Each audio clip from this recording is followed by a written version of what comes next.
សួស្តីអ្នកនរគ្នាតោះឥឡូវទៅដល់លេងសៀមរាបមួយខ្ញុំទាំងអស់គ្នាហើយ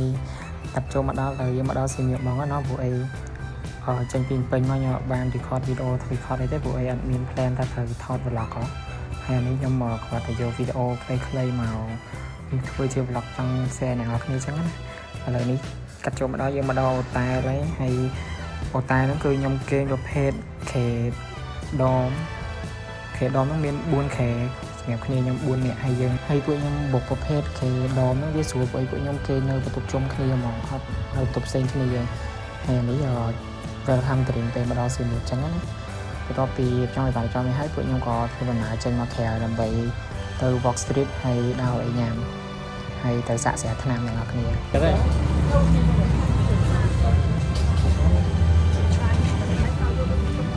Cheers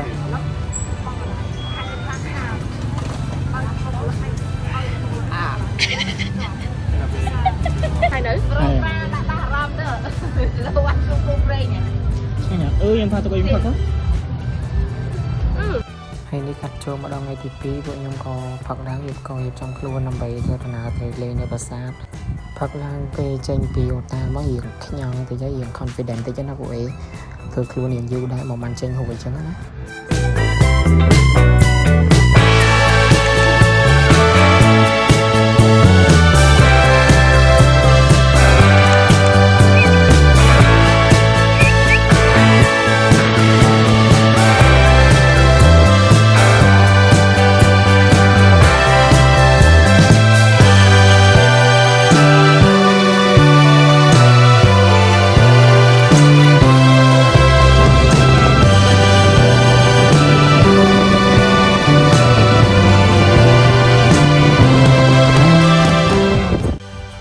ខ្ញុំបានធ្វើដំណើរមកប្រាសាទហើយខ្ញុំអត់ចាំឈ្មោះថាប្រាសាទនឹងប្រាសាទអីទេព្រោះអីប្រភពខ្ញុំនាំទៅចឹងណាប្រភពខ្ញុំគាត់អ្នកនៅសៀមរាបហ្នឹងហើយអាកាសធាតុក្តៅមែនតើអ្នកនរគ្នាចង់ខ្លោចដែរខ្ញុំចឹងខំទិញកសែងទិញអីយកមកទទួលលើក្បាលផងក៏នៅទុកឆ្នះដែរចង់ខ្លោចស្បែកទៅពីដើរថតរូបអីហើយពួកយើងក៏ធ្វើដំណើរទៅកន្លែងគេងវិញដោយសារវាក្តៅពេក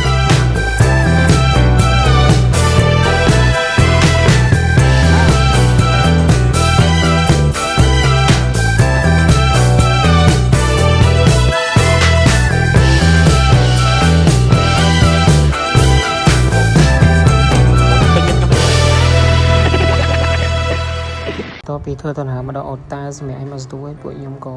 ចេញមកហៅអីញ៉ាំហើយនៅនេះផងដែរពួកខ្ញុំបានមកញ៉ាំអាហារបួសនៅហាងមួយកន្លែងហើយម្ហូបនៅនេះគឺគេជាប្រភេទម្ហូបបួសអត់មានសាច់អត់មានអីមានជាប្រភេទផ្សិតប្រភេទបន្លែហើយមានអីឆ្ងាញ់ដល់រសជាតិទួលយកបានសម្រាប់តែគេញ៉ាំចង់ញ៉ាំបួសញ៉ាំអីអាចមកញ៉ាំនៅនឹងបាន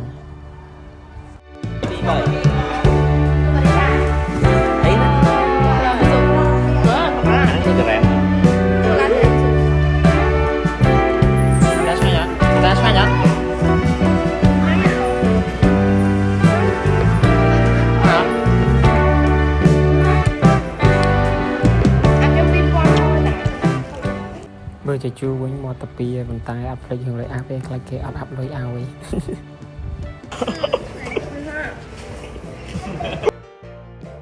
ចូលមកដល់ពេលព្រឹកថ្ងៃទី3ហើយថ្ងៃនេះផងដែរមិត្តភក្តិខ្ញុំគាត់ជូនពួកខ្ញុំទៅដើរលេងនៅអង្គរ Speedway កន្លែងហ្នឹងពួកយើងទៅជិះឡានប៉ាណាំងហើយលេងជិះខ្សែរ៉កជិះអីហើយគេដូចជាមានរបស់លេងអីផ្សេងៗទៀតប៉ុន្តែពួកខ្ញុំបានតែជិះឡានប៉ុណ្ណឹងហើយជិះខ្សែរ៉កទេហើយសប្បាយមែនតើចង់សំចៃអ្នកនរគ្នាពេលទៅលេចជាងទៅលេងនៅហ្នឹង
បន្ទាប់ពីចេញពីអង្គរ Speedway នឹងលេងយើងអស់កម្លាំងអស់ដៃអស់ជើងហើយពួកយើងក៏បានរួយញ៉ាំនៅព្រះដាក់អត់ដែរភ្លេចទេមកព្រះដាក់នេះសឡខ្មែរប្រហុកលើឈួននេះអូយនិយាយមែនបេះហ្មងអ្នកនរគ្នា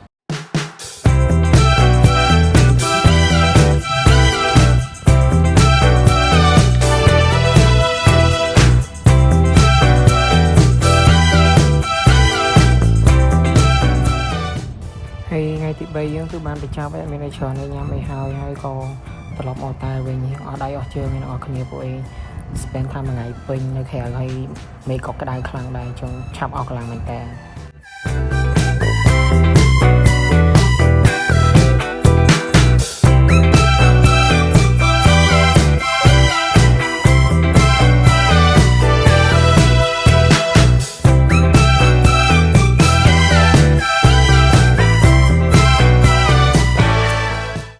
ចូលមកដល់ថ្ងៃទី4ក៏ជាថ្ងៃ last day ផងដែរហើយនៅថ្ងៃនេះ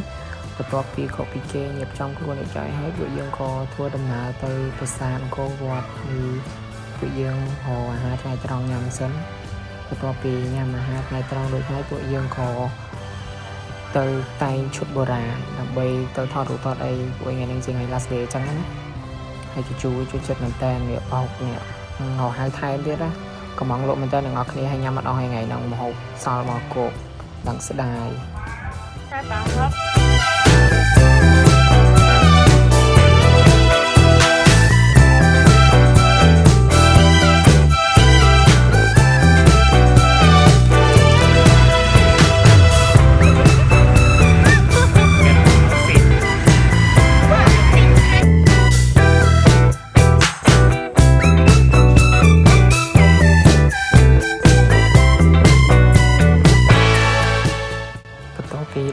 ប្រាសាទអង្គរវត្តថតរូបថតឲ្យអស់ហើយ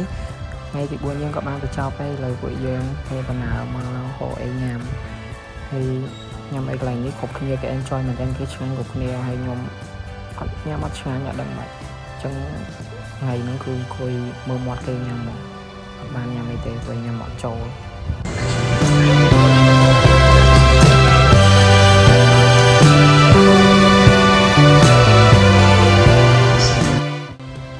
ចូលមកដល់ថ្ងៃទី5ហើយអ្នកនរគ្នាខ្ញុំច្រឡំអ្នកនរគ្នាខ្ញុំ voice over ខុស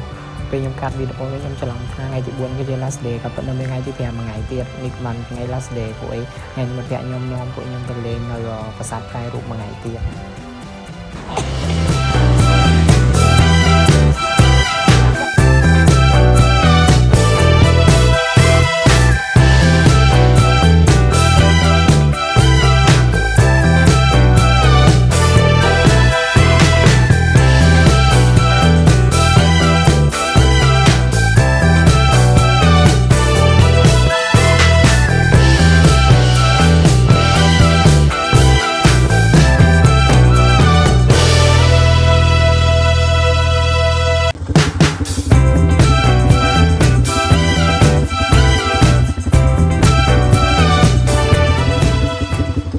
បន្ទាប់ពីចេញពីប្រាសាទប្រែរូបហ្នឹងហើយពួកយើងមករមណីយដ្ឋានមកកន្លែងនៅចិត្តប្រាសាទប្រែរូបហ្នឹងដែរហើយខ្ញុំអត់ចាំទេហើយកន្លែងហ្នឹងរបៀបដូចជា resort ដូចអីបន្តិចមកចឹងមានកន្លែងលេងច្រើនដែរហើយមានគេមានជួលម៉ូតូជួលលេងនេះជិះចឹងណាហើយជាពួកយើងជិះម៉ូតូ GA ដើរលេងអ្នកនរគ្នាហើយឃើញសប្បាយអញ្ចឹងគឺមានរឿងមួយក៏បានកាត់ឡើងគឺពួកខ្ញុំជិះម៉ូតូប៊ីបុកលបងតែអ្នកភូមិពួកអី enjoy ពេលគឺ speed up យកហ្មងហើយវីដេអូយើងអស់ហើយបានមកដល់ទីបញ្ចប់ហើយអរគុណអ្នកទាំងអស់គ្នាសម្រាប់ការទស្សនាហើយ